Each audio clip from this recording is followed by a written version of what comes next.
Hello students of class 8th, welcome to your English class. Students, in this video I'm going to teach you the second chapter of your English grammar and the topic is transformation of sentences. So let's begin. At first we will see the definition. Read the definition along with me. Transformation of sentences can be classified into affirmative, negative, imperative, interrogative, assertive or declarative and exclamatory sentences.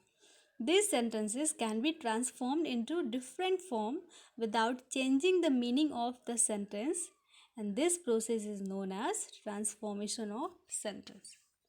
Students, simply you can say that if you have to convert any sentence into another without changing its meaning, and this process is known as transformation of a sentence, and I am making you understand through an example. uh, how beautiful she is. How beautiful she is, it's an example of exclamatory sentence, and we have to convert it into assertive but without changing its meaning. Then how can we convert it? We can write it, she is very beautiful.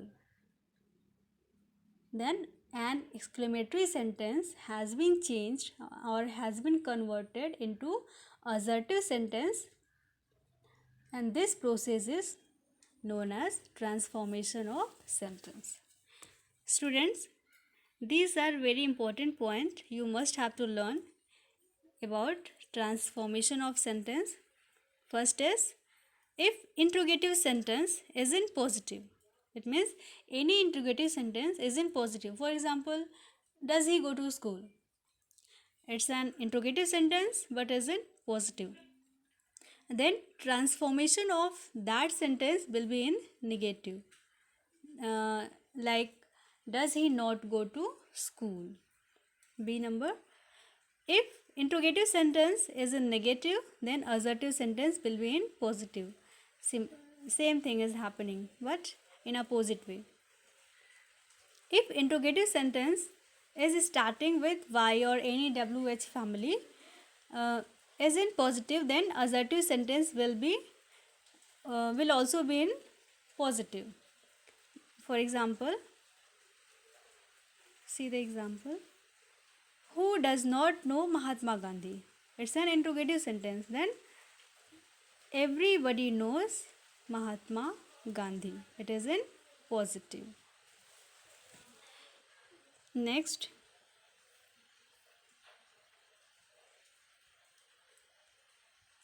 students, read these points. These are very important. If assertive sentence is in positive, if any assertive sentence is in positive, like we should love our country, then interrogative sentence will be in negative. It means transformation of positive will be in negative of assertive sentence. See the example. Should we not love our country? Next, if assertive sentence is in negative, then interrogative sentence will be in positive. Same thing is happening but in opposite way. So that's all about this lesson. I hope you will have understood it. And there is a homework.